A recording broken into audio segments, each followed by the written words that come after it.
தொடர்ந்து கற்பம் YouTube channel சார்பாக அனைவருக்கும் வணக்கம். தொடக்க கல்வியில் இடைநிலை ஆசிரியர்களை நியமிக்கும் போது பின்பற்றப்பட வேண்டிய கால அட்டவணை குறித்து தான் ஒரு ஜியோ வெளியிட்டிருக்காங்க. அது என்னன்றதை இப்போ நம்ம பார்ப்போம்.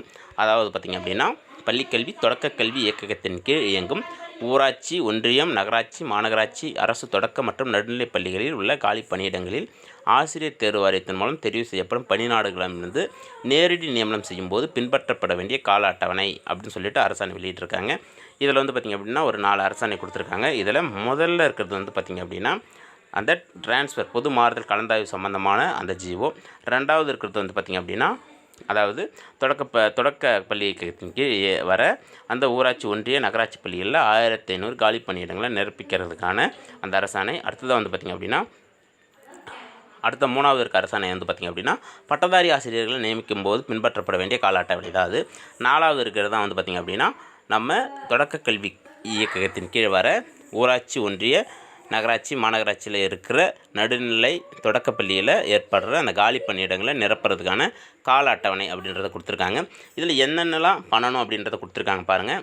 முதல்ல பாருங்கள், 1/8 நிலவரப்படி அந்த உபரி பணியிடம் சர்ப்ளஸ் பணியிடங்களை கண்டறிஞ்சிடணும் அப்படின்றத கொடுத்துருக்காங்க. நிர்ணயிக்கப்பட்ட காலக்கெடு வந்து பார்த்திங்க அப்படின்னா 1/5க்குள் அப்படின்றத கொடுத்துருக்காங்க. அடுத்தது வந்து பாருங்கள், அடுத்தது வந்து இந்த உபரி இடைநிலை ஆசிரியர்களை வந்து தேவையுள்ள பள்ளிகளுக்கு எப்போ நிரப்பிடணும் அப்படின்னு பார்த்திங்க அப்படின்னா 31/5க்குள்ளே நிரப்பிடணும் அப்படின்றத சொல்லியிருக்காங்க.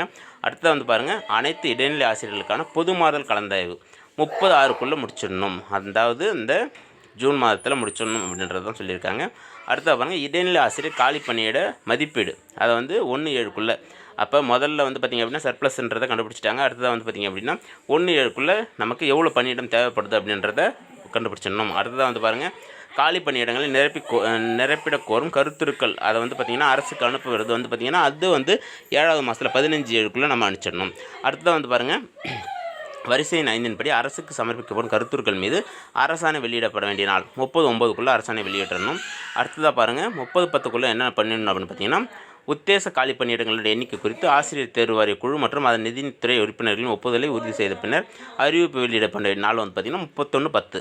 அடுத்து வந்து பாருங்கள், ஆசிரியர் தேர்வு வாரியத்தால் தேர்வுகள் நடத்தப்பட வேண்டிய நாள் 31/1/2001 31/1க்குள்ளே நடத்திடணும். இது வந்து பார்த்திங்க அப்படின்னா நமக்கு இப்போ எஸ்ஜிடி எக்ஸாம் வந்து ஜூன் மாதத்தில் நடக்குது, இது தள்ளி போயிடுச்சு. ஆனால் இது வந்து ஒவ்வொரு வருஷமும் இது மாதிரி பின்பற்றணும் அப்படின்றத தான் சொல்லியிருக்காங்க.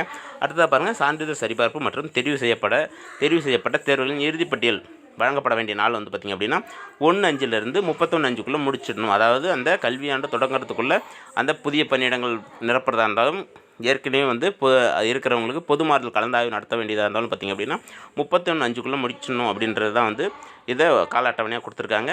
இது வந்து இந்த வருடத்தில் இப்போ நடக்க போகிற அந்த எஸ்ஜிடி எக்ஸாமுக்கு பொருந்தாது. ஏன்னா வந்து நமக்கு தேர்வே வந்து பார்த்திங்க அப்படின்னா 6வது மாதம் தான் நடக்கிற மாதிரி இருக்குது. அதனால் இது பொருந்தாது.